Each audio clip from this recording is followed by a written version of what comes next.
Bon, peut-être on peut démarrer. Ouais, c'est bon, c'est parti. Good. Eh bien, donc, on va vous parler maintenant de l'îlot de chaleur.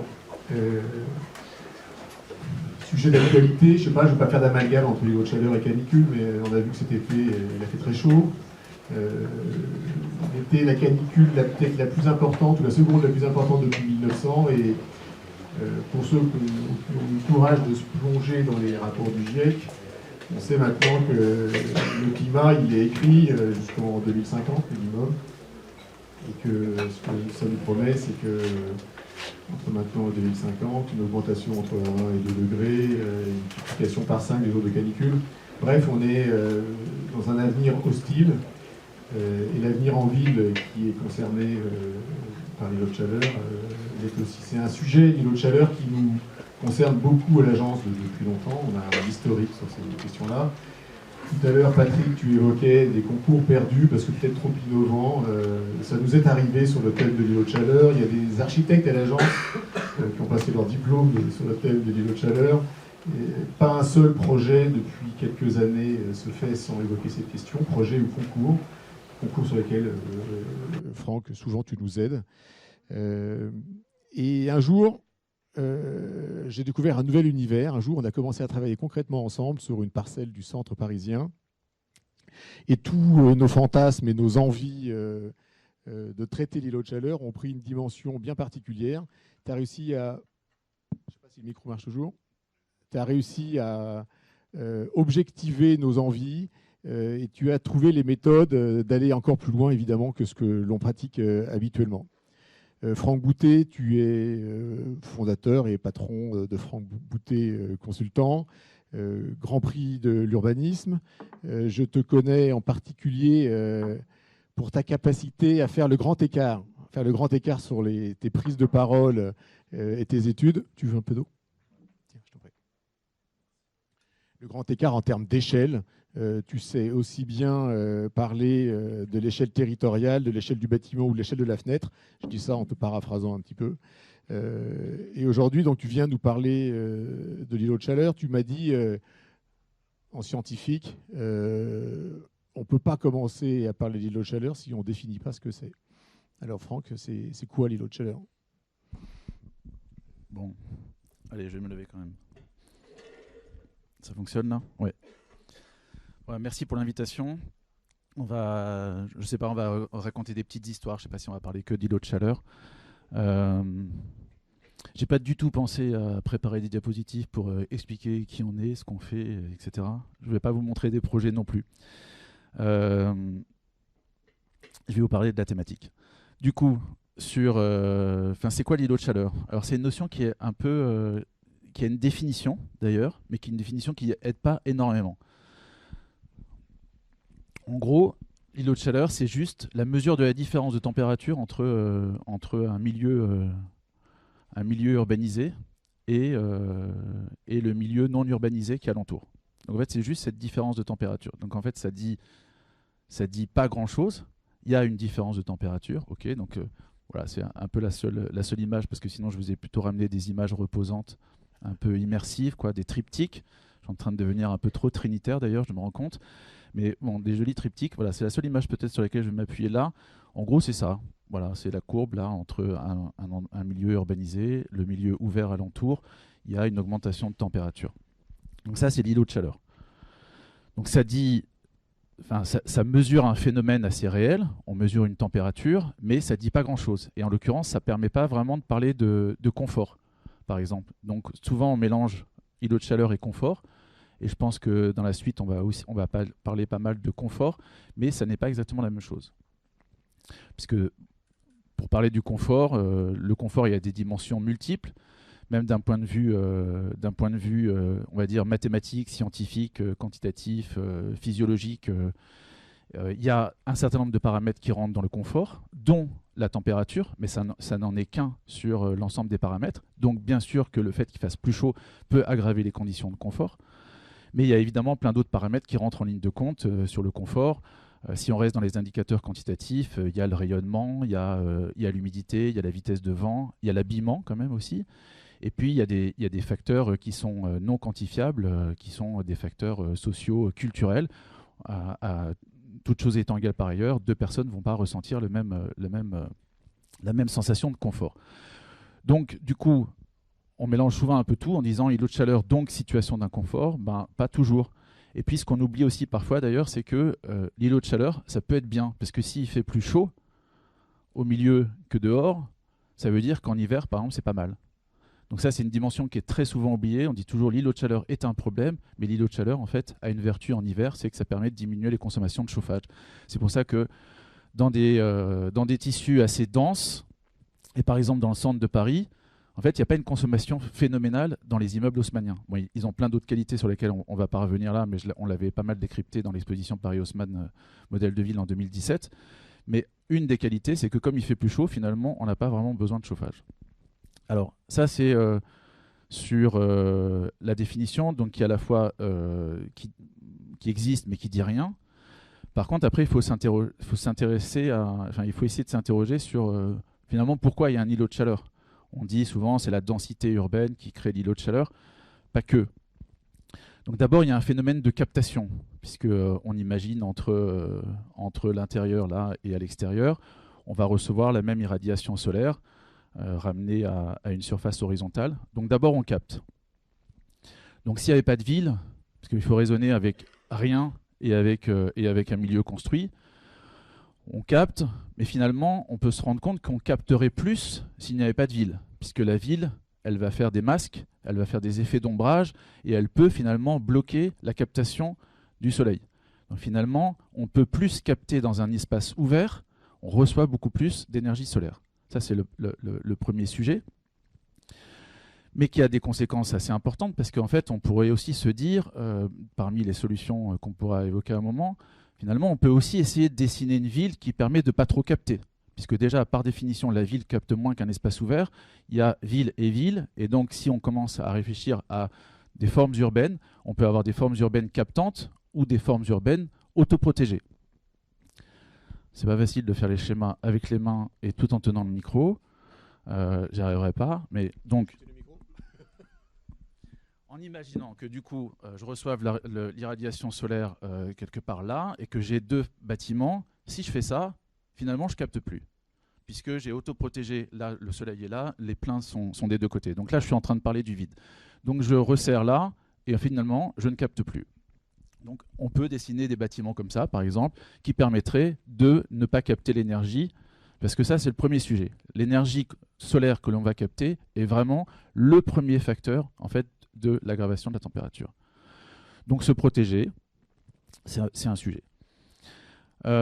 Cette énergie solaire, elle va se stocker quelque part.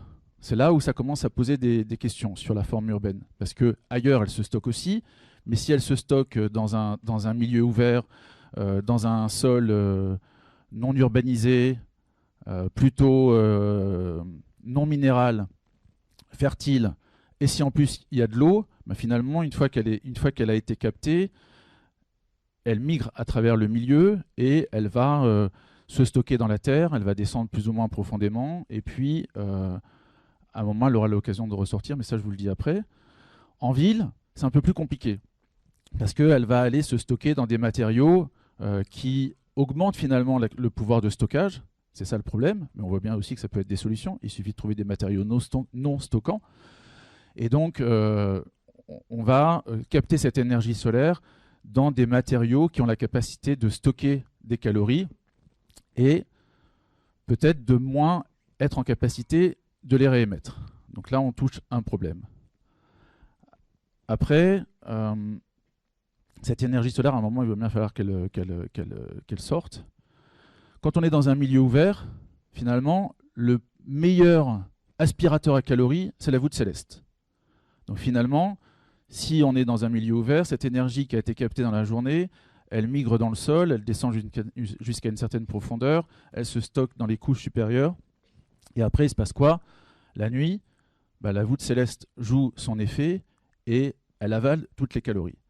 C'est là, du coup, où on comprend un peu mieux ce qui peut se passer en milieu urbain, même si j'ai dit tout à l'heure, on a une capacité de limiter la captation de l'énergie solaire par la forme urbaine. Par contre, il y a un problème, c'est que le soir, ça a du mal à ressortir. Ça a du mal à ressortir parce que cet effet de masque ou de frein à la captation, c'est aussi un frein à la réémission. Tu peux me tenir le micro encore, s'il te plaît? Par contre, tout à l'heure, on a dit, si je fais ça, je suis toujours en train de parler de mon vide, et que je fais ça, et que je me protège, finalement, ça c'est un boulot pour le lab d'Arcora. Si les bâtiments la nuit ils sont capables de faire ça, par exemple, eh ben, du coup, ils réémettent tout seuls. Donc, il suffirait qu'on fasse des bâtiments à géométrie variable, autoprotecteur la nuit et autoprotecteur le jour et autodissipateur la nuit, et finalement, on aurait réglé une bonne partie du problème. Pourquoi pas? Pourquoi pas? J'ai pas fini. Hein. Je sais que la première question, mais il ne faut pas poser des questions qui se terminent avec un point d'interrogation parce que, enfin, sur des définitions comme ça. J'ai déjà assisté à tes prises de parole et je sais. Après, comme je vais tout dire dans la première question, c'est bon, on aura terminé. Enfin, dans la première réponse. Donc, voilà. Déjà, ça c'est de la géométrie. Mais ça fait réfléchir déjà pas mal parce que finalement, évidemment, entre la façade qui bouge, qui s'incline comme ça, c'est peut-être un peu beaucoup, mais on peut incliner des éléments de la façade déjà, par exemple, et essayer d'être autoprotecteur et d'être dissipateur. Autre chose, c'est que il y a quand même aussi, au-delà de ça, c'est pas que de l'irradiation solaire, donc il y a vraiment ce problème c'est ce qu'on appelle le piégeage radiatif, hein. Il y a vraiment ce problème, en tout cas, de ne pas laisser permettre la réémission. Donc là, je viens de parler de géométrie, c'est pour ça que ces petits dessins-là, parce qu'en fait, on peut se demander, mais finalement, nous, en tant qu'acteurs de la ville, urbanistes, architectes, ingénieurs, est-ce qu'on a la capacité d'agir sur l'îlot de chaleur urbain? Comme, de manière assez simple, on manipule essentiellement des formes et des matières, on voit bien là, dans ce que je viens de dire, que oui, bien sûr, on a une action absolument prioritaire, puisque l'architecture, c'est essentiellement des formes et des matières, au-delà évidemment, de l'usage. Donc, géométrie. Si on voit bien, enfin, si on regarde un peu ce qui se passe dans le bassin méditerranéen, il y a des formes urbaines de manière historique qui ont fabriqué, enfin, il y a des formes urbaines qui ont été entièrement fabriquées par l'idée de l'autoprotection. On n'est pas toujours obligé de plier les façades des immeubles, il suffit de couvrir la rue, par exemple, dans la journée, mais par contre, c'est pas bien de la couvrir la nuit. C'est pour ça que quand même, la question des dispositifs mobiles est essentielle. Si je ne veux pas incliner l'immeuble, parce que ça coûte peut-être un petit peu cher quand même de le faire bouger dans la journée, il suffit que je couvre la rue, j'ai exactement limité, enfin j'ai fait exactement ce qu'il fallait faire, c'est-à-dire j'ai fait un parasol, soleil, quoi, donc un pare-soleil, je n'ai plus de soleil en dessous, et puis si j'enlève la couverture la nuit, ça ressort tout seul. Si je laisse la couverture, ça ne ressort pas. Donc ça, c'est un problème. Après, évidemment, il y a la matière, parce que j'ai dit des formes et des matières. Il y a les matières. Il y a des matières qui sont plus ou moins stockantes.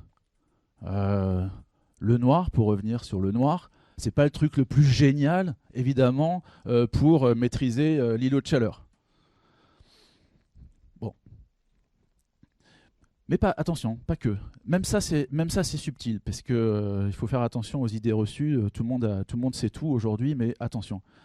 Il y a un petit phénomène un peu vicieux là-dedans. En gros, donc c'est la question de l'albédo, hein, c'est à la fois le choix de la matière et la couleur. Ah ben tiens, encore des choses qui sont manipulées par des urbanistes et des architectes, donc finalement nous avons quasiment, une bonne partie des pouvoirs, vous allez voir que sur certains pas vraiment, une bonne partie des pouvoirs pour maîtriser l'îlot de chaleur. La matière, donc albédo, c'est sombre, ça absorbe, on le sait tous, hein, ça absorbe et ça ne réémet pas, il y a un coefficient d'absorption qui est bien plus élevé que son coefficient de réflexion. C'est clair, avec l'albédo maximum qui est en gros la neige. Là, c'est réémet, ça n'absorbe pas, donc c'est pas mal. Alors, oui, pour l'îlot de chaleur urbain, il est clair qu'il faut des matériaux clairs.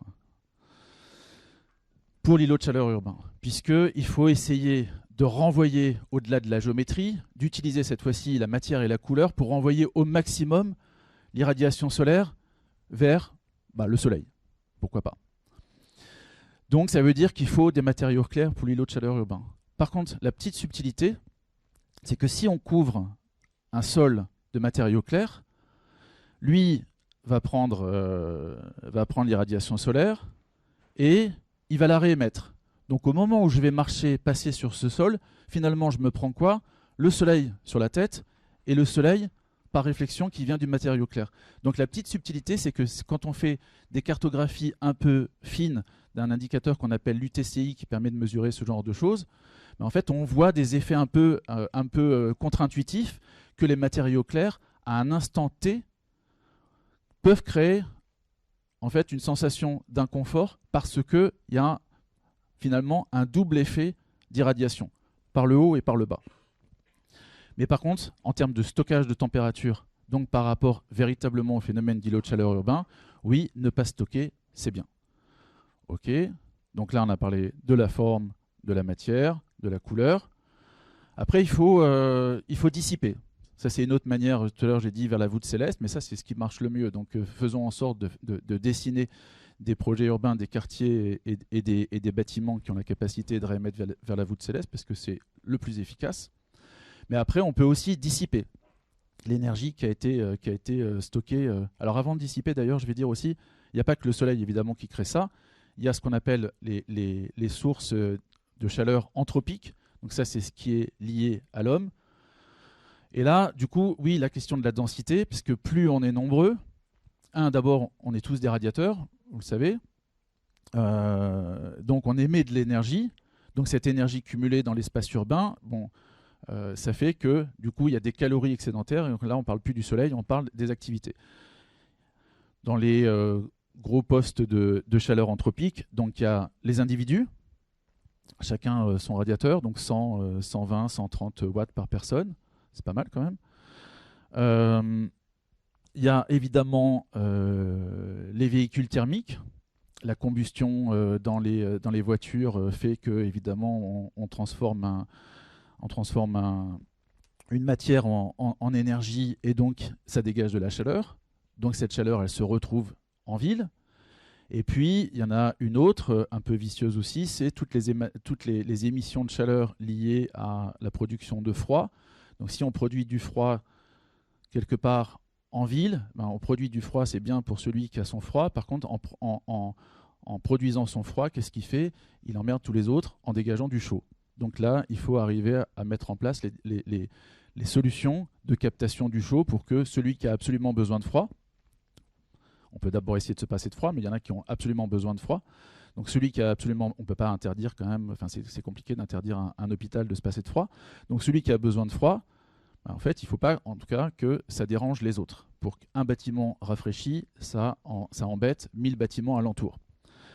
Donc ça c'est de l'énergie. Alors tout ça, ça va se mélanger et ça va faire en effet cette augmentation de la température. Donc énergie solaire, réémission infrarouge, émission anthropique, chaleur anthropique, etc. Donc après, je reviens à mon histoire là de disperser. Il faut, si on arrive à balayer la ville par des courants d'air maîtrisés, en tout cas, l'énergie captée, on va permettre de la dégager. Ah, il faut ventiler, du coup. Il ne faut pas ventiler que les bâtiments, il faut ventiler les villes. Et donc là, on en vient à... On change un peu d'échelle.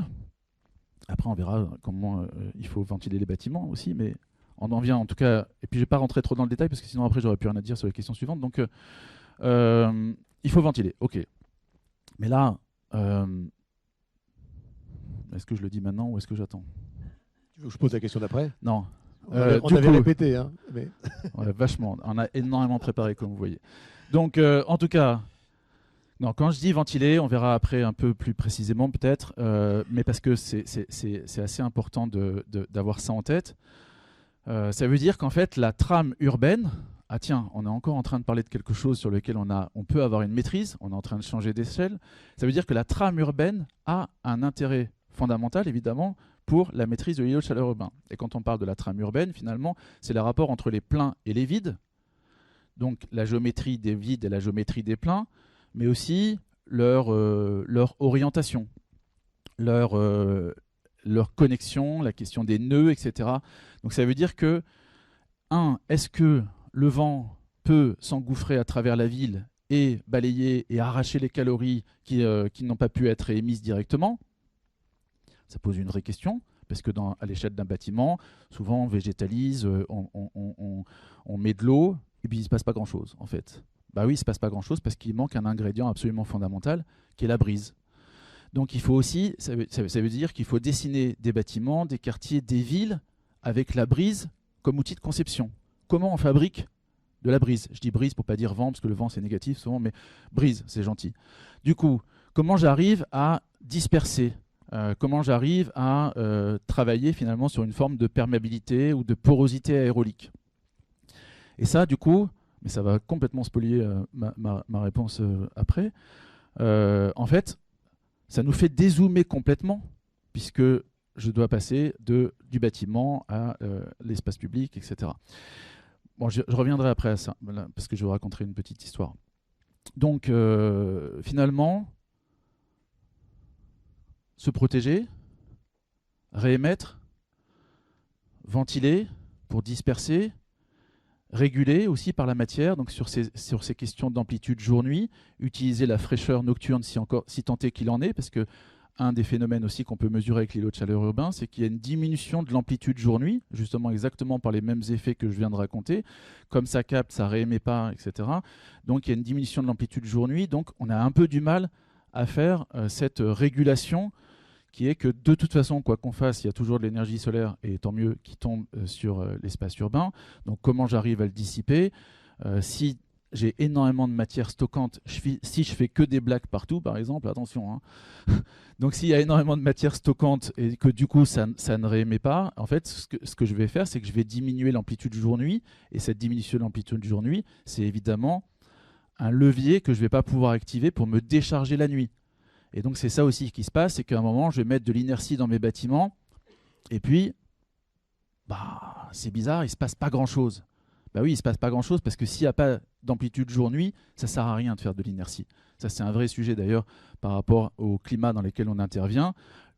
L'inertie, c'est bien quand on peut utiliser l'amplitude jour-nuit. L'inertie, c'est exactement comme une éponge. Quand elle est sèche, elle peut absorber de l'eau. Si elle est toujours mouillée, si elle est toujours pleine d'eau, évidemment, elle ne peut plus absorber d'eau. Donc régulièrement, il faut la vider pour qu'elle puisse réabsorber l'eau. C'est exactement le même sujet sur l'inertie.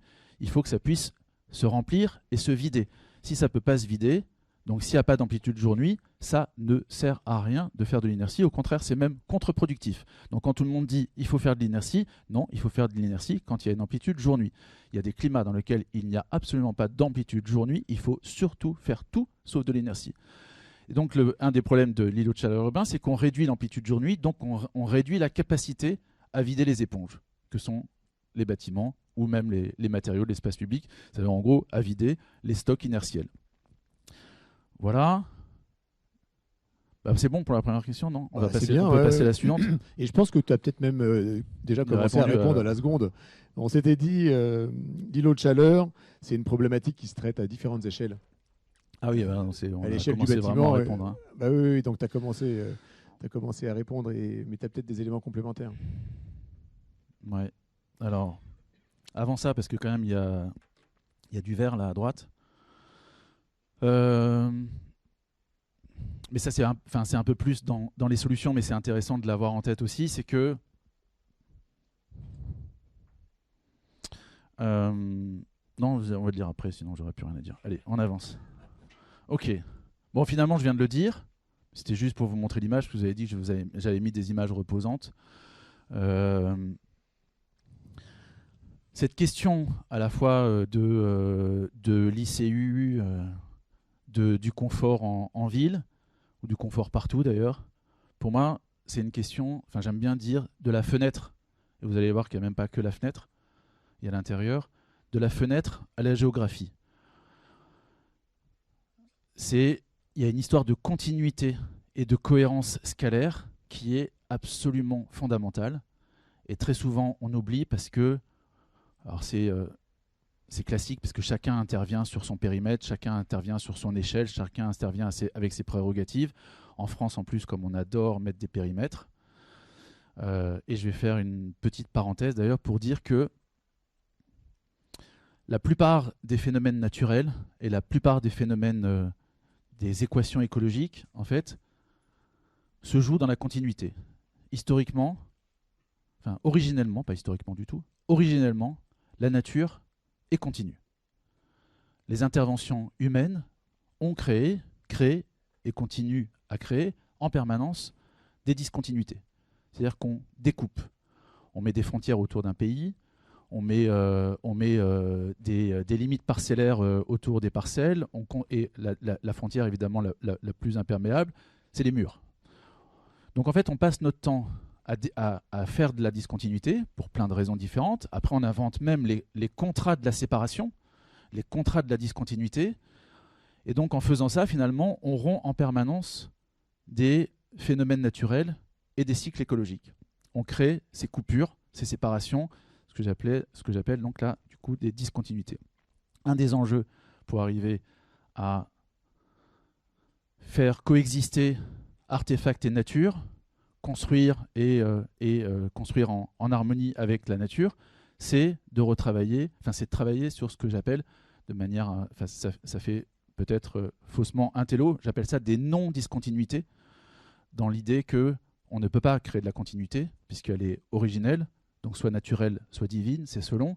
Mais en tout cas, on ne peut aujourd'hui travailler que sur cette idée de non-discontinuité. Et c'est un travail de réparation finalement des territoires, des milieux urbains, des bâtiments, comment on travaille sur ces non-discontinuités, comment on travaille sur l'ouverture, la porosité, la perméabilité, qui peut être variable dans le temps, parce que tout se joue là-dedans. Et le vent en particulier. J'ai dit tout à l'heure le vent comme allié du confort et de la maîtrise de l'îlot de chaleur. Le vent en particulier est un phénomène éminemment continu. Donc, parce que si... je vais le dire quand même maintenant, parce que sinon on ne comprend pas pourquoi je m'intéresse au vent. Il y avait du vert là tout à l'heure. En gros, les 3 ingrédients du rafraîchisseur adiabatique naturel, et on peut prendre l'image assez simple à comprendre, du linge. On trempe un linge dans une bassine d'eau et on le met à la fenêtre. Classiquement, on faisait du confort comme ça. Le linge, c'est une surface d'échange. Ah tiens, du coup, surface d'échange en ville, c'est à la fois de la géométrie. On a parlé tout à l'heure de la forme urbaine, de sa granulométrie, de sa structure, de son tissu. La surface d'échange est aussi un élément de conception. Donc surface d'échange, évidemment, parmi les matériaux en ville qui ont le maximum de surface d'échange, finalement, c'est le végétal. Le végétal par sa discrétisation quasi à l'infini, la figure du pli infini, crée une surface d'échange colossale pour un mètre cube occupé. Après, on pourrait faire des artefacts d'arbres, mais en tout cas, même la fragmentation de la forme urbaine, finalement, cette idée de la fragmentation qui permet de générer de la surface d'échange peut être un vecteur intéressant pour jouer dans cette analogie, on va dire, du linge. Il y a l'eau, évidemment, qui est un élément sur lequel il va s'opérer un changement d'état. On va passer de l'eau liquide à l'eau vapeur, et donc réaction endothermique, ça va absorber de l'énergie, donc rafraîchir ce qui se passe en aval. Je suis toujours sur mon linge que je mets à la fenêtre. Hein. Et le vent, la brise, ce qui va passer à travers. Et donc ça va être le moteur finalement de cette réaction du changement d'état. Donc surface d'échange, dont le végétal évidemment un des plus bels exemples. Eau pour faire son changement d'état, que le végétal là en plus couple avec l'idée d'aller chercher l'eau dans le sous-sol, s'il y en a, dans la nappe phréatique, si on arrive à les recharger. Et le vent, la brise, en fait, c'est les 3 ingrédients du rafraîchisseur adiabatique. Là aussi, on se dit, on pourrait peut-être repenser la ville à partir de ces 3 et les bâtiments à partir de ces ingrédients. Surface d'échange, eau et brise. Voilà pourquoi la brise. Donc, du coup, je dis, en fait, le vent ou la brise, c'est un phénomène qui est éminemment continu. On demande, et on a bien vu avec l'été catastrophique, mais qui peut faire du bien aussi à tout le monde, aux décideurs, à la profession. Donc l'été catastrophique qu'on vient de vivre, après la période Covid. Épisode caniculaire. Ces épisodes caniculaires, on verra après, sont amenés à se répéter. Épisode caniculaire. Au passage aussi, c'est que... Non, je ne peux pas dire ça maintenant. Bon, épisode caniculaire. Du coup, on se dit, là maintenant, tout le monde a en tête comment on fait pour pour faire des bâtiments qui nous permettent d'encaisser les épisodes caniculaires, comment on fait pour se protéger des fortes chaleurs. C'est ce que je disais tout à l'heure. Imaginons, donc c'est ma petite histoire de la fenêtre à la géographie. Donc je vais, par exemple, vouloir, cette fois-ci, je ne suis plus dans l'espace public, je vais vouloir me rafraîchir avec le vent. En imaginant qu'il ne soit pas trop chaud d'ailleurs, mais je vais me rafraîchir avec le vent. Donc j'ouvre la fenêtre. Il ne se passe rien. C'est pour ça que je dis, alors, il ne se passe pas toujours rien, mais imaginons qu'il ne se passe rien. Ben, c'est pour ça, du coup, on va dézoomer un petit peu. Donc c'est petit travelling arrière. Ça va dépendre de ce fameux vide. Sur quoi donne ma fenêtre? Ça va dépendre de son espace, de l'espace public en question sur lequel elle donne. Donc, quelle est sa forme à cet espace public?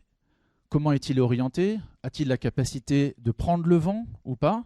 Ça va dépendre de sa géométrie, ça va dépendre de sa couleur, ça va dépendre de son albédo, on l'a déjà dit, ça va dépendre du fait qu'il y ait présence ou pas d'arbres, donc les ingrédients du rafraîchissement, et d'eau.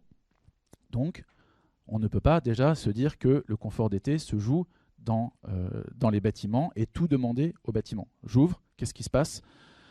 Parce que dans le confort d'été, évidemment, l'échelle des bâtiments, je vais pouvoir le régler par une géométrie. Enfin, ça, c'est pour me protéger du soleil. Ça, c'est bien, je peux le faire à peu près à l'échelle du bâtiment.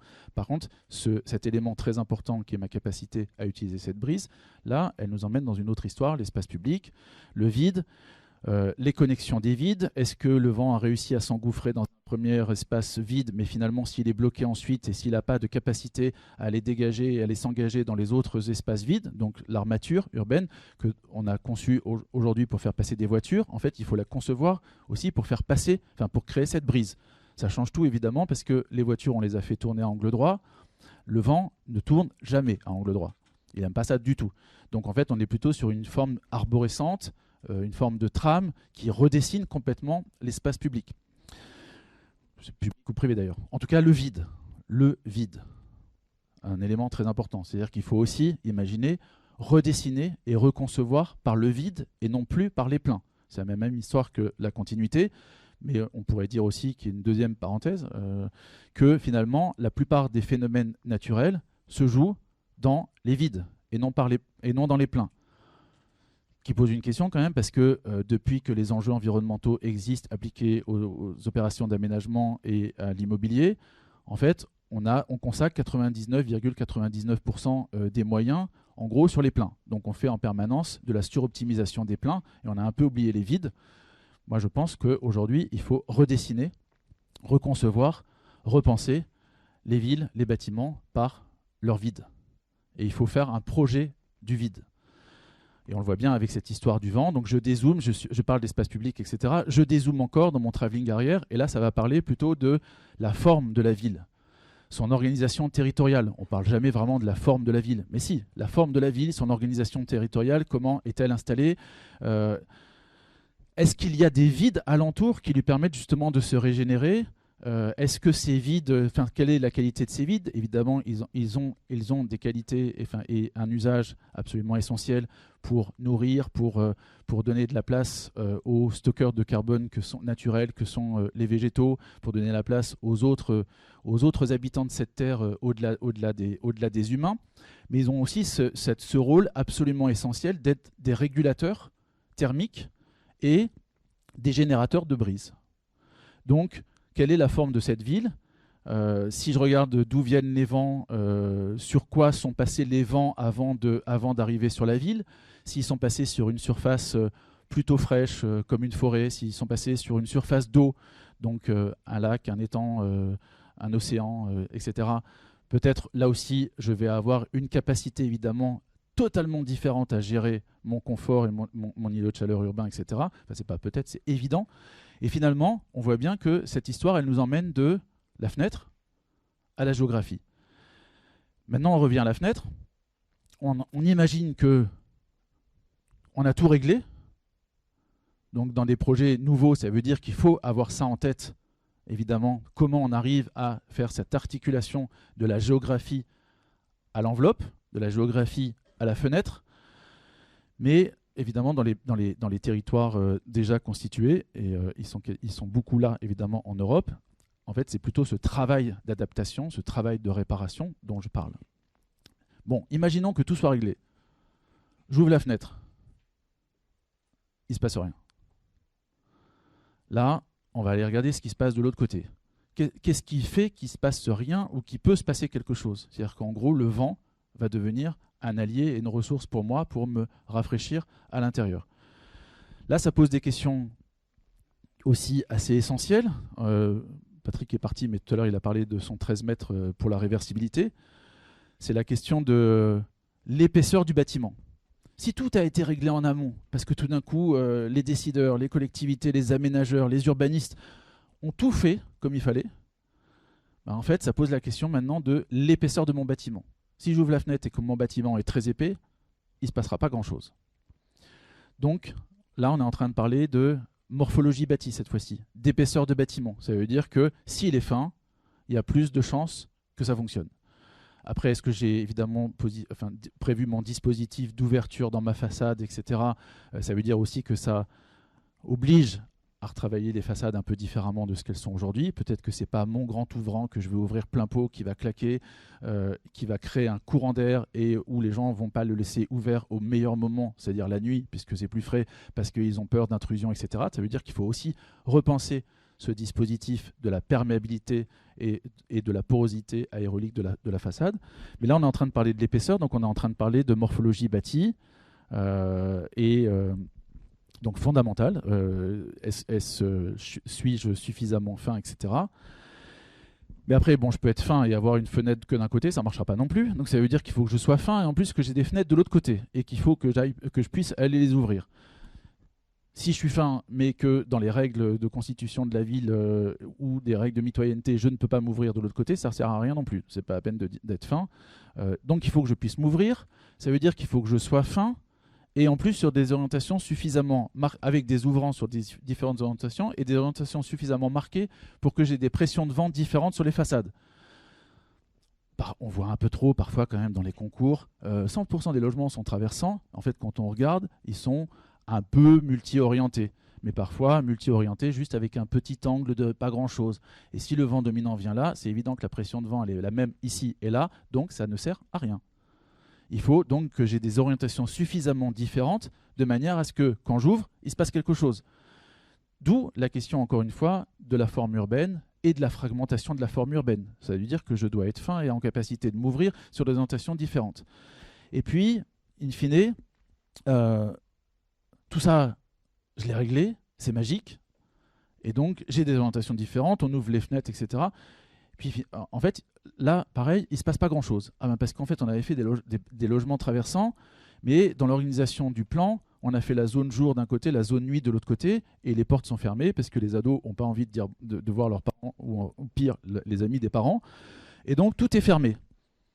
Eh bien, il ne se passe rien. Ça veut dire qu'il faut ouvrir. Donc là, ça oblige aussi à repenser finalement l'organisation, cette fois-ci, de la cellule, enfin du plan intérieur, de la cellule logement.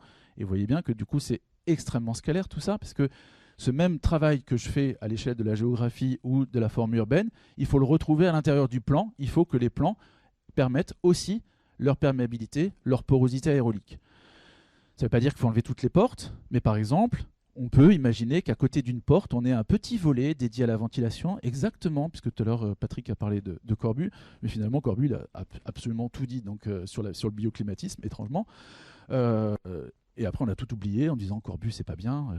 Bon, vous savez, je ne sais pas si vous avez pu y aller ou pas, mais vous l'avez vu en photo, au couvent de la Tourette, donc les bâtiments les chambres sont simple épaisseur, donnant sur le couloir du cloître, et de la chambre au couloir, à la circulation du cloître, on a à côté de la porte un petit volet extrêmement rustique, un petit élément en bois.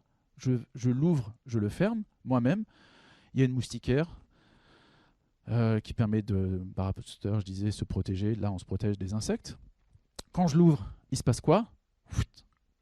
J'ouvre, le vent passe à travers, ça me rafraîchit, surtout que c'est en béton, évidemment, le couvent de la Tourette, donc ça marche bien par rapport à l'inertie. Ça, c'est un autre sujet par rapport à la question des matériaux biosourcés et du bas carbone, attention, mais on y reviendra éventuellement si on a le temps. Du coup, je m'ouvre et là, je recrée cette perméabilité aérolique. J'ai fait quoi? C'est juste un petit volet dédié à la perméabilité, donc une ouverture contrôlée. Donc ça, c'est parfait. Si on faisait des plans de logement comme ça et qu'on mettait à côté des portes ce petit volet, ben, je suis ado, je n'ai pas envie de voir mes parents ou ils ont reçu des amis, je n'ai pas envie de leur dire bonjour, etc. Je ferme ma porte pour signifier que j'ai envie de voir personne. Mais comme j'ai chaud, j'ouvre mon volet de ventilation et ça va servir à qui? À l'ado qui est dans la chambre et aussi aux parents, parce qu'évidemment, tout le monde va se faire rafraîchir. Donc du coup, on est en train d'imaginer là le petit volet de ventilation, la petite grille de ventilation à l'intérieur même du bâtiment et du logement. Et donc, quelque part, c'est même pas de la fenêtre à la géographie, c'est le confort d'été de la grille de ventilation interne, donc même de l'intime à la géographie. Pas mal, ça change tout, du coup, sur la façon, évidemment, de concevoir et de se dire, il y a des urbanistes qui font ça, enfin, il y a des collectivités, puis des aménageurs, puis des urbanistes, puis des architectes, puis des habitants. Mais non, en fait, ce sont des chaînes de valeurs qu'il faut mettre en œuvre, et c'est vraiment cette histoire de la continuité qui permet ou pas que les choses fonctionnent. Merci Franck. Ça fait écho, ce que tu viens de nous raconter, à des thèmes qui nous sont chers à l'agence, notamment le retour au bon sens, le low-tech, savoir comment, et puis les usages évidemment. Quand on dessine à l'agence, on essaie aussi de se projeter dans l'avenir. L'avenir, on disait tout à l'heure, en 2050, c'est plus de chaleur globalement. C'est des températures à Paris qui vont se rapprocher des villes du Sud. Et je sais que tu as beaucoup travaillé sur la question. C'est en regardant vers le Sud, comment on s'inspire. Ouais, on en est où là dans le temps? On en est, on est bien. On est parfait. Midi et demi. Il nous reste encore une demi-heure. Bah, c'est bien, disons. Oui, je vous montre pas des graphes. Hein. Je pourrais mettre des graphes, mais je suis un ingénieur poète. Le Sud comme horizon. Ouais, avant de parler de ce que nous apprend le Sud comme horizon. C'est un autre petit thème de réflexion et de récit. Oui, il fait chaud. Il a fait chaud et il va continuer à faire chaud.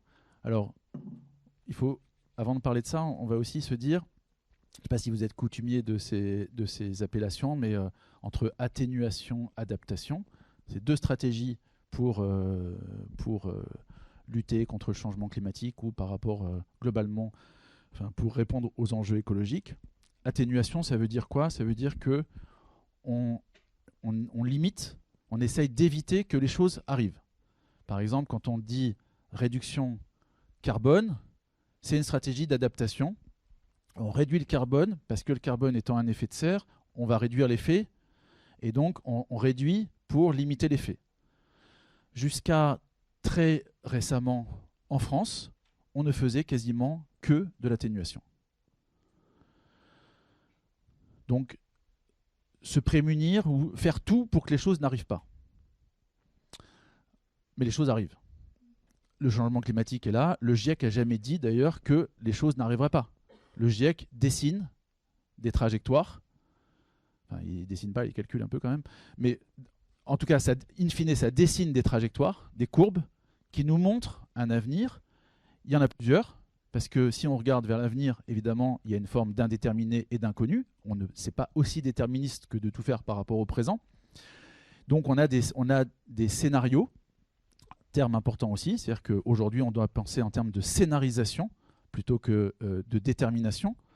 Donc on écrit des scénarios et l'atténuation permet évidemment de passer d'un scénario plus optimiste à un scénario plus pessimiste. Ça, c'est de l'atténuation. Mais comme les trajectoires existent, comme le réchauffement climatique est en marche et qu'il est présent, évidemment, l'objectif, c'est de faire en sorte qu'il soit le plus limité possible. Mais en tout cas, il est là. Et donc, il faut s'adapter. L'autre catégorie de stratégie, adaptation. Et en fait, en France, c'est récent, très récent.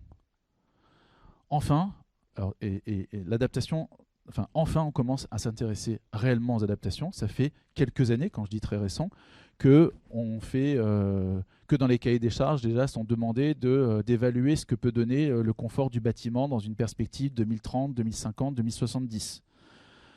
Il y en a qui le faisaient un peu avant, mais comme ce n'était pas demandé, les référentiels HQE s'en fichaient totalement. Par exemple, c'était si c'est confortable aujourd'hui, ça ira bien, comme si on construisait un bâtiment par rapport à hier et aujourd'hui, puisqu'en plus, au moment où il est livré, de toute façon, il n'est même plus d'aujourd'hui. Donc, du coup, arriver à se projeter dans le temps long, oui, c'est très important. Et j'aime bien les parenthèses, donc je vais faire encore une petite parenthèse pour dire que de cette idée de l'atténuation à l'adaptation, ce qui change considérablement les choses, c'est qu'il faut se mettre dans une idée de prospective, d'imagination, de scénarisation. Qu'est-ce qui peut se passer demain ? Qu'est-ce qui est à peu près sûr sur lequel je dois déterminer ma conception aujourd'hui parce que je construis pour 50 ans, pour 100 ans, pour plus si possible. Donc qu'est-ce qui peut se passer demain ? Quels sont aussi les indéterminés, les inconnus ? Parce que je ne pourrais pas nécessairement tout encaisser, mais si finalement je conçois des choses qui ont plutôt la capacité d'encaisser les aléas, aussi grand changement sur la façon de faire, alors je sais que je ne peux pas tout savoir de ce qui se passera demain, mais si je conçois des structures urbaines, ça parle d'une certaine façon aussi, mais évidemment de façon assez différente quand même de l'idée de l'inertie. Si je construis des structures qui sont suffisamment robustes, pas leur solidité, robustes intrinsèquement, c'est-à-dire qui subissent moins les altérations, donc on peut dire aussi résilientes, qui ont la capacité, en tout cas, d'encaisser les aléas, je sais que je construis pour demain. Et le changement climatique en est un d'aléas. Mais en plus, celui-là, il est quand même assez connu. Donc, d'atténuation à adaptation, ça change considérablement la façon dont on doit se positionner. Moi, j'aime bien dire, jusqu'à maintenant, on demandait aux acteurs de la ville d'être plutôt des bons perspectivistes, dans le sens de représenter de la façon la plus réaliste possible les données connues du passé, parce qu'on ne peut pas connaître ce qui n'existe pas, et du présent. Et aujourd'hui, on doit plutôt devenir de bons prospectivistes, donc plutôt dans l'idée de mieux anticiper quelque chose qui est inconnu pour l'instant. Donc de perspectiviste à prospectiviste. Et donc la question du climat me fait raconter cette histoire de l'adaptation, donc l'idée du sud comme horizon. Ça veut dire quoi ? Ça veut dire que, évidemment, si on est dans l'idée que le changement climatique, de toute façon, est là, qu'il faut certes tout faire pour le limiter, il est là néanmoins, ça veut dire qu'il est en train de se passer quelque chose en termes de climatologie sur la Terre. Et quelque part, il y a une remontée des climats du sud vers le nord. Ça, c'est vrai pour l'hémisphère nord, évidemment. Quand on est dans l'hémisphère sud, on a plutôt une descente des climats du nord vers le sud. Donc c'est ici le sud comme horizon. Si on était dans l'hémisphère sud, je dirais le nord comme horizon. C'est-à-dire en gros, comment aujourd'hui je suis là, ici, à Boulogne, je dois concevoir. Est-ce que je dois concevoir avec le fichier météo de Boulogne ? Alors la plupart du temps, en plus, les fichiers météo, parce que Météo France ne nous aide pas du tout. On devrait avoir les fichiers météo de maintenant, là, tout de suite, accessibles en permanence, ce qui n'est pas le cas. Donc les fichiers météo qui sont embarqués dans les logiciels de simulation thermique dynamique, par exemple, sont des fichiers météo, sont des statistiques météo qui datent d'il y a 10, 15, 20 ans. C'est du grand n'importe quoi. Et en plus, donc non seulement c'est daté, c'est-à-dire qu'on conçoit des bâtiments aujourd'hui avec des données obsolètes, et en plus, comme les fichiers météo sont pris dans les endroits qui ne sont pas construits, en fait, il n'y a pas l'îlot de chaleur urbain. Donc c'est complètement crétin. C'est-à-dire que jusqu'à ce que récemment, tout le monde se dise « mais en fait, on est en train de faire n'importe quoi ». Les approches HQE nous obligent à faire des bâtiments, nous conduisent à faire des bâtiments non climatisés, ok, très bien, et on les évalue avec des données obsolètes, parce qu'elles sont datées donc d'il y a 10, 15 ans, et qu'en plus, elles ne sont pas prises dans les endroits où on conçoit. Et donc, quand on conçoit en ville, elles sont prises sans îlot de chaleur urbain. On a fait là, quand on a travaillé sur la stratégie climatique de la nef du Grand Palais, avec Emeric, qui le sait du coup, quand il était à l'agence. On a mesuré, comme c'était assez compliqué de caler les modèles de simulation thermique dynamique sur un objet aussi complexe que la nef du Grand Palais, parce qu'il se joue carrément une météorologie interne à l'intérieur du bâtiment. On voulait caler les modèles de STD référence par rapport à des phénomènes réels. Donc on a mis des capteurs à l'intérieur de la nef pour comprendre ce qui se passait, les phénomènes de différenciation haut, bas, gauche, droite, quand on se rapproche des murs non isolés, etc., pour bien comprendre et pour arriver finalement à étalonner nos modèles de STD. Ce faisant, donc, on a posé des capteurs une année et on a aussi pris des températures à l'extérieur. Et ben, on s'est rendu compte d'effets qui sont quand même assez désastreux quand on se demande là, depuis que les questions environnementales existent dans les bâtiments, combien de bâtiments ont été conçus, construits, livrés avec des données obsolètes, parce que basés sur des fichiers météo tels que je viens de les décrire. Mais on s'est rendu compte là, sur le Grand Palais, qu'on avait des écarts en épisodes chauds en période estivale. On pouvait avoir des écarts de 5 à 6 degrés sur les températures réelles et les températures des fichiers météo. Donc, pour vous dire à quel point on conçoit avec des données obsolètes. Donc, ça veut dire qu'il faut concevoir avec des données prospectives. Donc, évidemment, ça peut être un exercice un peu mathématique d'aller déformer des fichiers météo pour aller remettre un peu de rigueur climatique en faisant de la scénarisation GIEC. Déjà, ça, c'est évident. Mais j'aime bien l'idée aussi que finalement, c'est pour ça que le Sud comme horizon, bah, finalement, notre avenir est déjà quelque part. Il est quelque part pour chacun dans notre sud, à notre sud. Ce n'est pas un vrai sud, évidemment, il y a des phénomènes un petit peu plus complexes qui se jouent, mais quelque part, notre avenir se joue au sud. Mais comme chacun est le sud de quelqu'un, finalement, il n'y a pas trop de problème. Hein. Donc, nous sommes le sud et donc l'avenir de ceux qui sont au nord, je parle de l'hémisphère nord, et ceux qui sont au sud sont l'avenir de nous-mêmes. C'est pas rien quand même.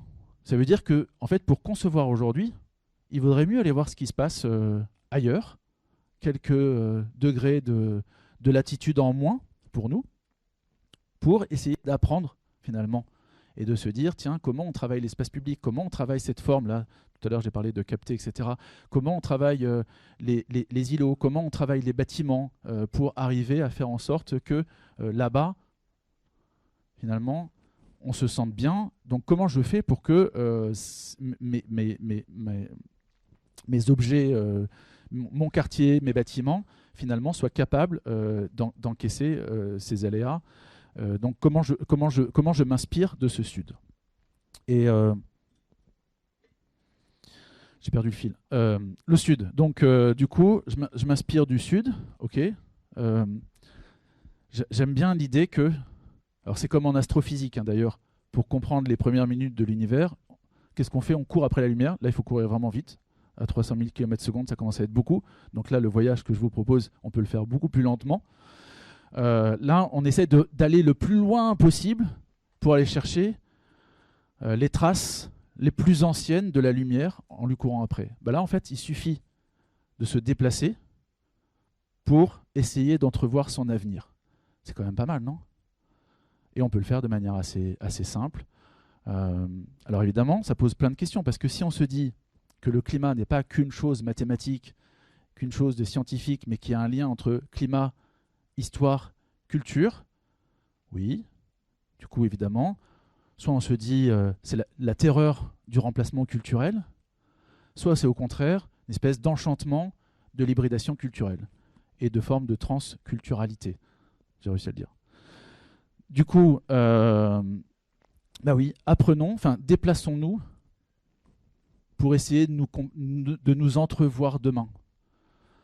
C'est ça l'idée du Sud comme horizon. Alors après, comme ça, là, si on se déplace dans le Sud, qu'est-ce qu'on va comprendre? Si on prend l'exemple du bassin méditerranéen, il y a des choses qui sont déjà assez belles, c'est que dans le bassin méditerranéen, il y a une forme de ce que j'appelle la proto-écologie du bassin méditerranéen, qui est de quelle nature?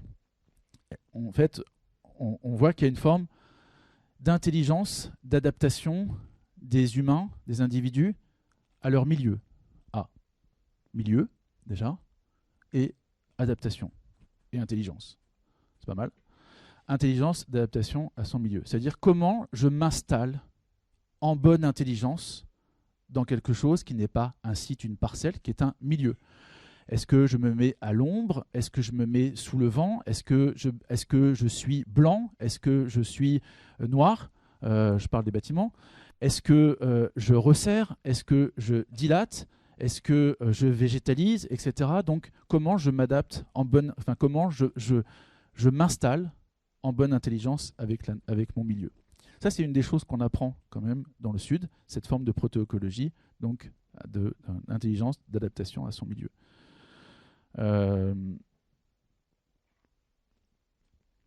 Quoi d'autre? Après, il y a une forme de localisme, évidemment, on a un peu parlé de ça aussi, mais ça, c'était plutôt une forme de localisme imposé de fait, puisqu'on ne pouvait pas se déplacer très, très vite, on ne pouvait pas déplacer des matières très importantes, donc on construit avec des matières locales, on les met en œuvre, et en fait, il y a une forme d'écologie territoriale aussi qui se joue, encore une fois, de la très petite échelle, puisqu'on construit des bâtiments avec des matériaux qui sont les matériaux justement de cette géographie dont je parlais. Donc il y a une espèce de symbiose comme ça, ou de continuité scalaire. Ça, c'est aussi quelque chose qu'on peut apprendre dans le Sud avant qu'il soit massacré par des technologies du Nord, on va dire. Quoi d'autre? En fait, on peut apprendre même d'ailleurs le vocabulaire architectural. Je ne sais pas si on peut revenir un peu là-dessus d'ailleurs, hein, mais l'histoire du rafraîchissement adiabatique, le végétal, l'eau et la surface d'échange, c'est des choses qu'on retrouve dans des formes urbaines du Sud, par exemple. L'idée aussi si on commence à rezoomer et parler un peu de qu'est-ce qu'on peut faire. Alors, ça, c'est pas un bon exemple, mais j'ai pas eu beaucoup le temps pour préparer mes triptyques, donc on s'en fiche un peu, d'ailleurs. C'était juste là, c'était écrit ICU avec le C barré et IFU, du coup, pour îlot de fraîcheur urbain. Et à part ça, donc ça, sinon c'est la grande motte, mais on va pas parler spécialement de la grande motte, mais pour parler juste du vocabulaire urbain et architectural et matériel pour concevoir avec le Sud comme horizon. Donc on a d'abord parlé de la géographie, de la compréhension des microclimatologies, des micrométéorologies qui se jouent en amont. Où sont les vents? Où sont les masses végétales? Quelle est la nature du sol? Est-il réellement rechargé en eau? Est-il fertile, etc. Est-ce que je peux bénéficier de cette brise, de ce caractère réfraîchissant, de ce caractère, de ce que peuvent apporter finalement les espaces vides avant de rentrer dans la ville? Ensuite, ai-je bien orienté mes espaces publics? Les ai-je bien dimensionnés de manière à devenir des couloirs de brise? Les ai-je conçus de la bonne manière en utilisant les ingrédients du rafraîchissement adiabatique, comme j'ai dit tout à l'heure, donc le végétal, l'eau. Évidemment, il y a la question de la pollution. Évidemment, tout à l'heure, j'ai dit si j'ouvre la fenêtre, je peux ne pas ouvrir, je peux ne pas avoir la brise, mais en plus, je peux par contre avoir une brise, mais une brise polluée. Donc évidemment, la question des pollutions. Ensuite, j'arrive à l'échelle du bâtiment. J'ai beaucoup parlé du vent, donc avec cette idée de la perméabilité, de la porosité jusqu'à l'intime. Mais c'est aussi évidemment se protéger du soleil, hein, parce que là j'ai parlé du vent parce que ça me permettait de raconter une histoire continue, mais il y a j'avais démarré par ça d'ailleurs sur l'idée de se protéger. Donc comment je me protège? Suis-je capable de fabriquer des formes urbaines autoprotectrices qui fabriquent leur propre ombre? Tiens, ça aussi c'est un thème pour fabriquer un quartier finalement. Comment je fais en sorte de dessiner et de fragmenter suffisamment ma forme, de jouer sur des épanelages différents, de manière à ce que je puisse créer ma propre ombre. Et je continue cette petite histoire en zoomant sur ma façade. Ai-je la possibilité de dessiner des façades suffisamment épaisses, qui soient là aussi autoprotectrices, plutôt que de tout miser sur store, pas store? Donc ai-je bien dessiné une géométrie de façade par exemple qui permet de protéger les surfaces vitrées dès lors qu'il fait chaud? Donc là on est encore en train de parler de quelque chose qui est de l'ordre de la géométrie et de la matière, donc en gros ce sur quoi on a la capacité d'agir. Donc travailler sur des façades épaisses, travailler sur des espaces tampons, sur des interfaces habitées. Ce qui est intéressant aussi, c'est que j'ai dit climat, histoire, culture, finalement il y a aussi climat, design, usage, qui sont trois éléments avec lesquels il faut travailler en permanence, c'est-à-dire comment finalement cet écriture architecturale renouvelée par rapport à des questions climatiques et des questions climatiques prospectives, finalement, elle appelle à de nouvelles écritures, donc à un renouvellement du design, si on veut utiliser ce terme-là de manière un peu simple, quoi. Mais aussi à des nouveaux usages, parce que ces façades épaisses, ce sont aussi possiblement des interfaces habitées des interfaces dans lesquelles je peux trouver un usage, donc qui peuvent devenir plutôt des interfaces habitées. Et puis après, évidemment, si on continue l'histoire, là c'est ce que j'ai raconté tout à l'heure, à l'intérieur, est-ce que je peux encore continuer à la fois à me protéger, à bénéficier de cette brise, à me rafraîchir? Donc après, on va parler du coup de la matière. Est-ce que je peux me réguler? Est-ce que je peux absorber? Est-ce que au moment où il y a un excédent de calories, est-ce que j'ai la capacité de décharger la nuit, etc. Une fois que j'ai fait tout ce qu'il fallait faire en amont. Là, ça pose d'ailleurs une petite question par rapport à ce qu'on a dit tout à l'heure sur le biosourcé. Il y a un petit sujet qu'on avait vu quand on a fait les études un peu poussées là, sur Chapelle Charbon, sur l'étude bois biosourcé. C'est que il y a une petite alerte, c'est que pour la décarbonation, donc c'est à la fois moins de matière, si on parle du carbone matière, moins de matière et des matériaux plutôt orientés. On a dit à un moment, il n'y a pas de salut, c'est obligatoirement le bois et le biosourcé. Le problème du bois et du biosourcé, c'est que ce sont des matériaux à base d'air. Donc ils sont très bons pour le carbone, évidemment, puisque dans l'air, il n'y a pas beaucoup de carbone. Donc ce sont des matériaux, on va dire, plutôt de base aérienne, on va appeler ça comme ça. Sauf que, du coup, ça conduit à quoi? À une forme de légèreté des constructions. Et ça a été dit d'ailleurs tout à l'heure, ça peut être un atout évidemment en réhabilitation, mais le léger n'est pas nécessairement ce qu'il y a de mieux pour la régulation thermique. C'est ce que j'ai dit tout à l'heure, pour arriver à décharger la nuit faire ce stockage de calories au moment où elles sont excédentaires et néfastes, et ensuite pouvoir vider. Donc nous on a beaucoup préconisé là d'ailleurs sur Chapelle Charbon de trouver le bon mix matériaux, à la fois léger pour décarboner, ou aérien on va dire pour décarboner, et hydraulique pour garder de l'inertie. Alors on peut faire bas carbone et hydraulique, mais c'est rarement les biosourcés, ce sont plutôt les géosourcés par exemple, ou dans une intelligence, on va dire, plutôt de travail de filière et d'écologie territoriale, parce qu'on peut avoir des matériaux plutôt de base hydraulique, qu'on va chercher proches, qu'on va peu transformer, etc. Donc finalement, on peut être décarboné sur le process, sans obligatoirement dire que vous êtes tous d'accord, pour faire bas carbone, il faut faire du bois. Non, pas vraiment. Il faut juste réfléchir, comme pour tout. Franck, il nous reste 5 minutes. Ah, c'est bon, il reste que 12 points. Il reste que 12 slides. Et moi, j'avais un point bien particulier, tu sais, qui nous tient à cœur à l'agence. C'est pour rebondir sur ce qu'on disait tout à l'heure sur zéro démolition. On travaille énormément sur les restructurations. Et l'eau de chaleur urbain, on voit bien, ça recouvre tout un tas de domaines que tu viens de nous expliquer brillamment.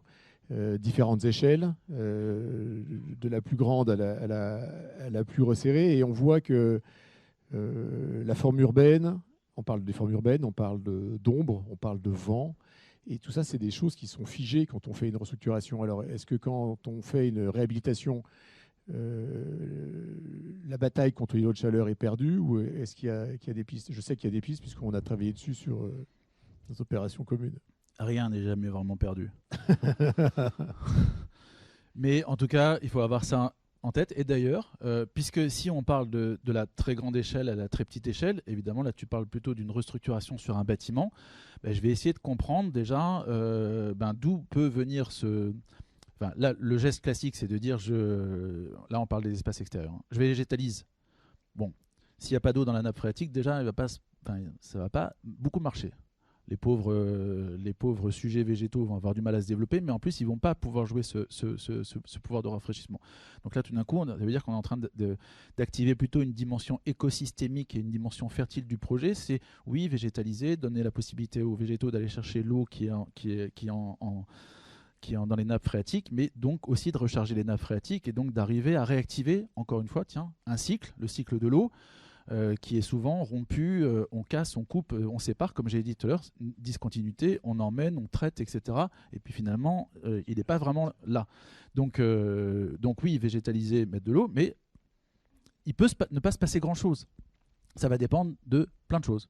Ça va dépendre de la dimension de mon espace libre que j'ai végétalisé, parce que s'il est suffisamment grand, même si le vent n'a pas vraiment pu passer avant, bah comme c'est très grand, à un moment, il peut se rejouer à l'intérieur une forme de petite climatologie avec un vent qui va se reformer dans cet espace vide. Mais très souvent, et c'est un peu par exemple ce qui a été vu sur les cours oasis, on a désimperméabilisé, on est allé rechercher le sol chargé en eau, on a végétalisé, et puis les mesures montraient que ça ne marchait pas aussi bien que ce qu'on avait anticipé. Mais en fait, c'est juste que l'amont n'était pas maîtrisé. C'est normal, c'est une cour. Et donc la question de l'amont, tu peux te dire déjà, d'où viennent les vents? Est-ce que j'ai des masques en amont, en amont de cette veine de vent? J'aime bien utiliser l'idée de la veine de vent parce que par rapport à l'image aussi, finalement, de repenser la forme urbaine. Tout à l'heure, j'ai dit arborescent, mais cette idée des veines, on voit bien que c'est quelque chose qui est éminemment arborescent. Donc cette veine de vent, d'où vient la ressource, donc le vent? Ai-je autour de moi, est-ce que c'est masqué, pas masqué? Parfois, tiens d'ailleurs, puisqu'on a dit tout à l'heure, il faut jamais démolir. Moi je dis de temps en temps, il faut démolir par exemple, si le fait d'avoir quelque chose qui vient bloquer et qui vient mettre en péril les 100 bâtiments qui sont derrière, si en le cassant, par exemple, je réactive cette veine devant, parfois il faut se poser la question quand même. Il faut aussi arrêter un peu les discours binaires, 0 ou 1, à un moment on démolissait tout, maintenant on démolit plus rien. Au-delà de la qualité intrinsèque de certains des bâtiments, de temps en temps, il faut démolir quand, de toute façon, les constructions anciennes ont été outrageantes pour la nature et l'écologie. C'est tout. Donc ça, par exemple, de temps en temps, il faut se demander, est-ce qu'il faut que j'ouvre ici pour que le vent puisse pénétrer, pour que la veine de vent puisse se réactiver? C'est toujours cette histoire tout à l'heure, quand j'ai dit continuité, discontinuité, non-discontinuité, de temps en temps, ça veut dire que oui, il faut ouvrir. Donc ça veut dire qu'il faut enlever cette idée que dès qu'on enlève quelque chose, c'est suspicieux, c'est diabolique, etc. Ça dépend. En fait, il faut agir surtout en pensant aux bénéfices. Et en fait, ça, c'est quelque chose qui manque. C'est dans aucun référentiel environnemental de réfléchir vraiment à, est-ce que tu réponds à un besoin? Parce que souvent, on fait des choses, et quand on dit à quelqu'un, mais pourquoi tu fais ça? Je sais pas, parce que je sais pas. Donc, il faut répondre à un besoin, ça c'est la sobriété. Et 2, il faut mesurer les conséquences de nos actions en termes de bénéfices. Il y a évidemment des bénéfices en termes de réduction d'impact, comme il y a un autre champ de bénéfices qui est plutôt en termes d'augmentation de la valeur matérielle ou immatérielle. Et donc, par exemple, à un moment, se dire, non, j'ai analysé le truc, ça, il faut que je l'enlève. Il faut que je l'enlève parce que ça permettra tellement de faire du bien à ceux qui sont en aval qu'il vaut mieux l'enlever. Donc ça veut dire que tu dois en permanence remonter la chaîne. Et donc, si tu as déjà à peu près l'image de ce qu'il faut faire quand tu as les marges de manœuvre, plus importantes, même si c'est plus contraint, en tout cas, c'est des adaptations, des transformations, des remodelages, etc., pour essayer de retrouver cette idée des cycles.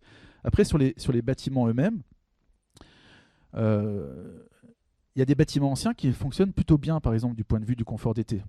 Très souvent, on regarde, on dit il n'est pas aux normes. Évidemment, puisqu'il n'y avait pas les normes. Donc, cette phrase même de dire ce bâtiment n'est pas aux normes, elle est complètement débile. Un bâtiment ne peut pas être aux normes de normes qui sont sorties après lui. Donc, du coup, il n'est pas aux normes. Il a juste son identité. Il est lui. Donc, du coup, je vais essayer de comprendre comment il fonctionne. En général, c'est rare que quelque chose soit 100% mal. C'est rarissime.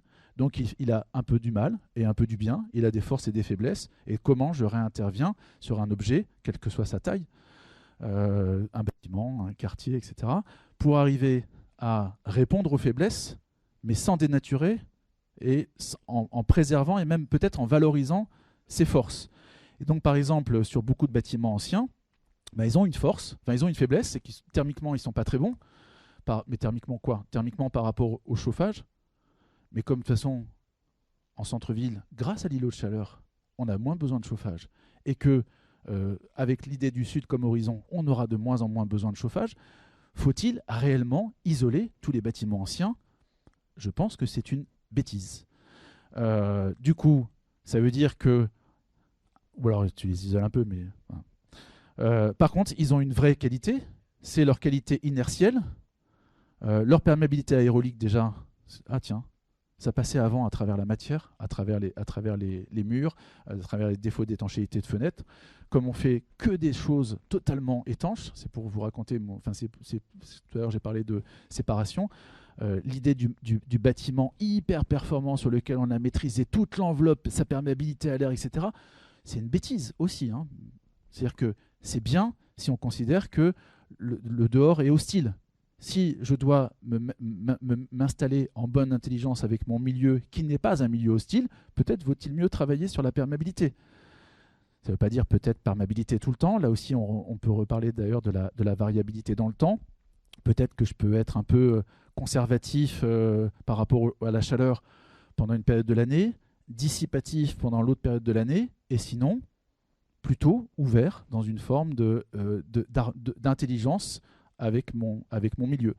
Donc sur les bâtiments, je réponds juste là-dessus, sur les bâtiments, ces bâtiments anciens, on fait souvent l'erreur de ne pas comprendre leur fonctionnement et leur identité. On colle, ça a été dit tout à l'heure d'ailleurs, plutôt des cultures, enfin des normes, des réglementations, mais au-delà de ça, parce qu'en fait, il y a pire que la norme. Il y a le véhicule de la norme. Et c'est très souvent les cerveaux qui rendent la norme plus normative que la norme elle-même. Parce que la norme est souvent un texte assez ouvert. Comme il est fait de manière en groupe de travail avec plein de gens différents, très souvent, ça arrive à un truc un peu consensuel qui ne dit pas grand-chose. Et donc, c'est très souvent, finalement, l'idée qu'on se fait de la norme et de la façon dont on va la répercuter qui fait qu'on devient beaucoup plus normatif en fait, que le texte d'origine.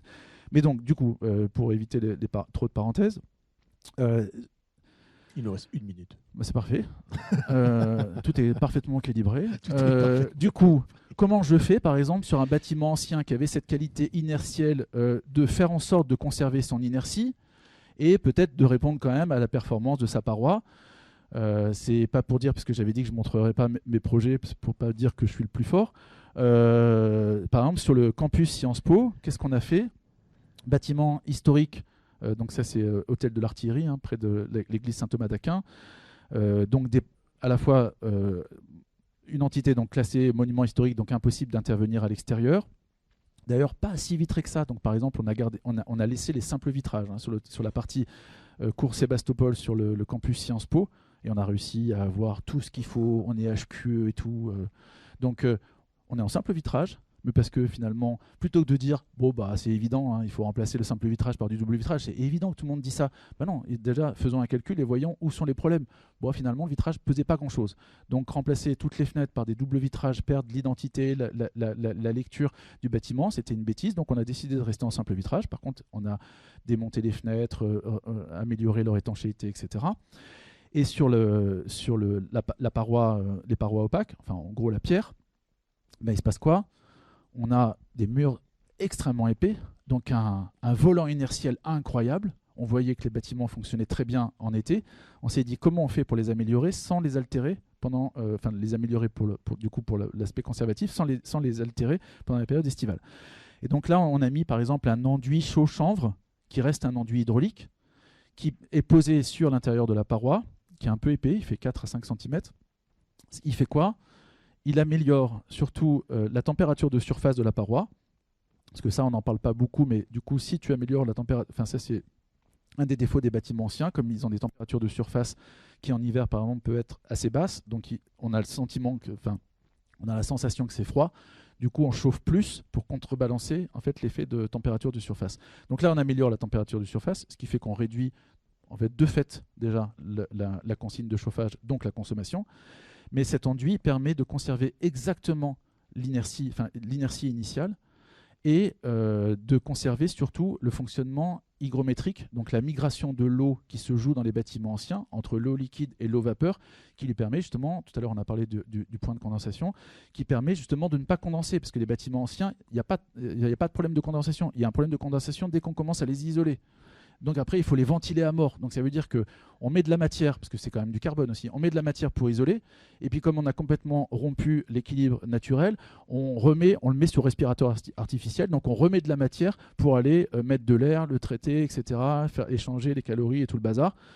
Bon, ok, dans le neuf, on conçoit comme ça, mais là, en tout cas, ça, on conserve du coup ce volant inertiel. Et donc, comment on améliore sans dénaturer les qualités de l'existant? Bon, c'est bon, on a fini là, c'est ça? Hein? Il y a une forme de bon sens dans ce que tu nous dis. Ah oui, On a fini. Il nous reste quelques minutes pour des questions. bon sens. Bon sens. Tu voulais dire un mot sur le bon sens? Non. Non, c'est fini.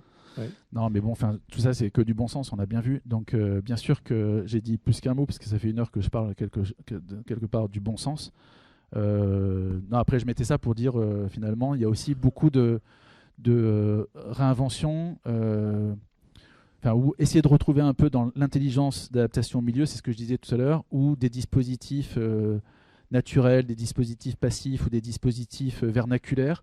Donc, évidemment, réévaluer par rapport avec les outils qu'on a aujourd'hui, aussi parce que ça a été évoqué ce matin pour leur redonner une forme de conformité, puisque comme il faut que tout soit conforme, évidemment, par exemple, le déplacement d'air, c'est très difficile. Enfin, un DTU sur le déplacement d'air, c'est assez compliqué. Et c'est pour ça d'ailleurs que la ventilation naturelle est d'une complexité phénoménale.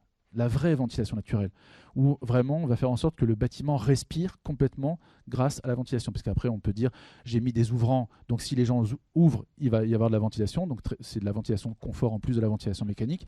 Mais penser à un bâtiment entièrement en ventilation naturelle, c'est extrêmement complexe parce qu'il n'y a pas d'ATEX, il n'y a pas de DTU, il n'y a pas de règle de tout ça. Donc en fait c'est toujours réinterpréter des choses qu'on faisait avant de manière totalement empirique, et donc leur donner à la fois les rendre plus performantes grâce aux outils, aux évaluations qu'on peut en faire, mais aussi pouvoir arriver à apporter la preuve d'une conformité quelle qu'elle soit. Donc ça, c'est des vrais petits parcours de combattants. Et en fait, étrangement, faire du bon sens, c'est bien plus compliqué que de faire des conneries. Et de mettre des béquilles sur des béquilles sur des béquilles. Oui, c'est ça.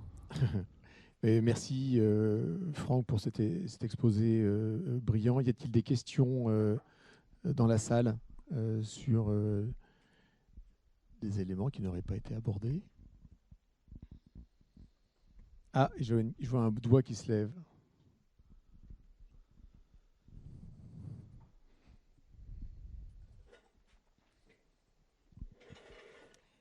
Bonjour, Louise Karadec de chez LBBA. Alors, c'est pour rebondir en parlant de bon sens, mais finalement qui effectivement était sur toute la présentation. Alors, c'est... Comment formuler ça? C'est plutôt sur les outils utilisés pour objectiver l'îlot de chaleur urbain. Alors, le cerveau. Oui, j'avais en tête. Ça fait peut-être référence à... par rapport aux outils d'objectivation, Louise, moi ça fait référence à l'expérience qu'on a eue ensemble sur notre grand îlot parisien, où effectivement, par des procédés que tu es le seul à maîtriser, tu arrives... j'avais été très impressionné par ta capacité à définir le climat dans une pièce, à un endroit bien donné de l'opération, en fonction de la végétation qu'on allait planter, des interventions qu'on aurait potentiellement sur les huisseries et sur les murs de refend. On pouvait évaluer l'efficacité de telle ou telle intervention, justement sur les aspects confort et sur les aspects quantité de matière à déplacer. Tu peux nous en dire un mot là-dessus ou... Bah voilà, tu as répondu. Non, mais après, j'aurais pu faire une présentation sur les outils. Vous voyez bien que je n'ai pas fait ça, parce qu'en fait, avant les outils, il faut avoir les idées.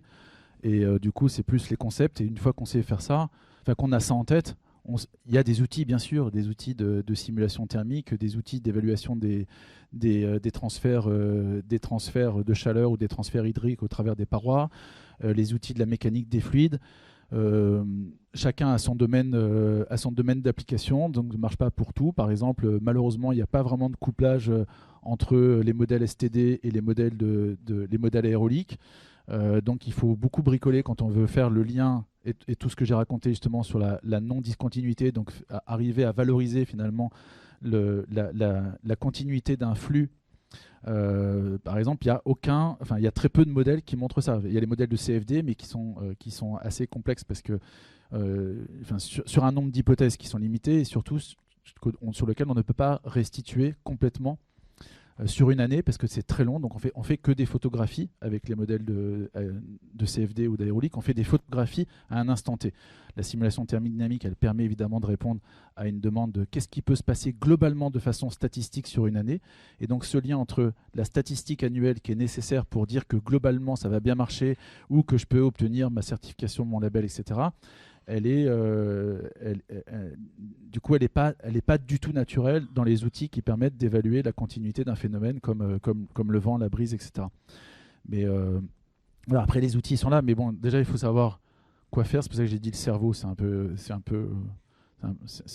résumé, mais déjà, il faut réfléchir tout le temps. Et il faut jamais s'arrêter à des idées reçues. Il faut jamais répondre directement à la question posée. Et il ne faut jamais répondre directement au programme.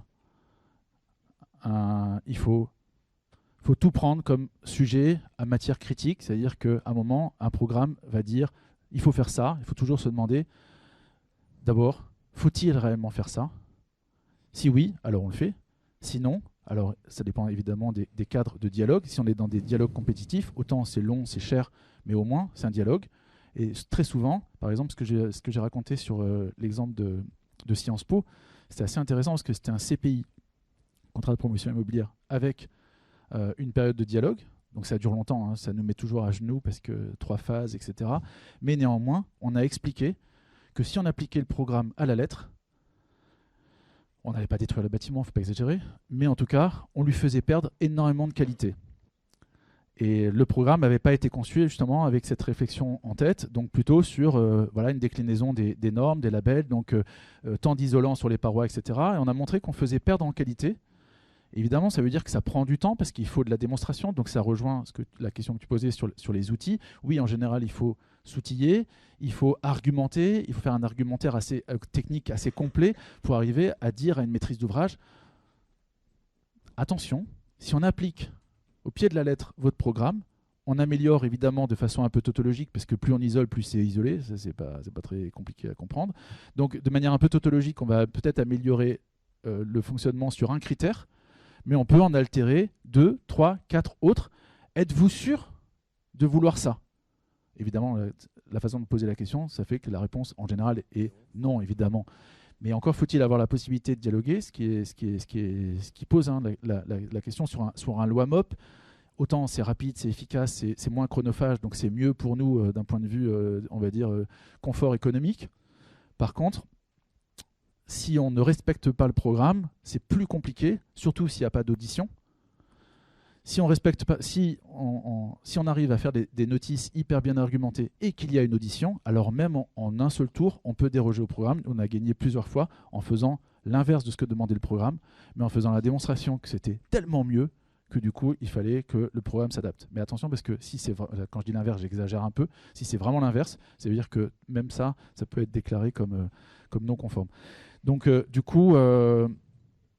oui, il faut des outils, il faut de l'argumentaire, il faut réfléchir, il faut de la capacité de conviction. C'est pour ça que je disais c'est plus simple de devenir soi-même normatif et d'appliquer et d'être des véhicules de la norme. C'est beaucoup plus compliqué d'agir en bonne intelligence.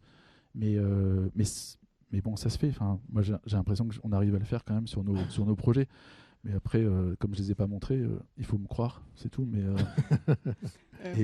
ou il faut en faire d'autres ensemble. Ouais, c'est ça. Et après, tout à l'heure, il y avait une question qui était posée, Ludovic, sur le lab. C'est vrai que, moi, j'ai pas monté de lab parce que l'agence est un lab, en fait. Donc c'est pour ça que j'ai pas de laboratoire ou j'ai pas de lab. C'est l'agence entière qui est un lab. On n'est qu'un lab. Évidemment, ça peut poser des petites questions sur l'équilibre économique des structures qui sont des laboratoires purs, qui n'ont pas obligatoirement les financements de laboratoires. Mais en tout cas, il faut être en mode laboratoire, allez, on va dire ça comme ça plutôt, tout le temps, quoi. 24 heures sur 24. Il faut essayer de dormir un petit peu de temps en temps, ce qui m'arrive plus beaucoup, mais en tout cas, voilà, le lab, c'est dans l'idée, quoi. Enfin, c'est dans le cerveau, c'est même pas la peine de le créer, quoi. J'exagère un peu, hein. Mais en tout cas, bravo à vous, parce que l'initiative est très intéressante, mais c'est parce que je rebondissais sur la question de il faut créer des labs. Oui, mais en fait, il faut surtout avoir la culture permanente du lab. C'est surtout ça que je voulais dire. Avoir la culture de la remise en question, avoir Oui, la culture l'expérimentation, l'expérimentation. de la remise en question, bien sûr. Oui. Bon, merci Franck pour ta présentation. On est vraiment obligé de conclure parce qu'on a pris un peu de retard et c'est pour notre plus grand bonheur. Présentation brillante, on n'en doutait pas, qui est pour moi extrêmement cadrante. Tu nous as rappelé quelques grandes vérités. Tu nous as aussi indiqué des méthodes au quotidien. C'est toujours la grande question qu'on se pose le lundi matin quand on arrive, qu'on reprend le crayon. Est-ce qu'on va bien dessiner? Est-ce qu'on va dessiner? Comment on dessine? Et que doit-on dessiner? Les éléments de réponse que tu nous as apportés sont vachement inspirantes, éclairantes. On a parlé de géographie, on a parlé d'humain, on a parlé de biosphère. On voit que les sujets sont vastes et très intriqués.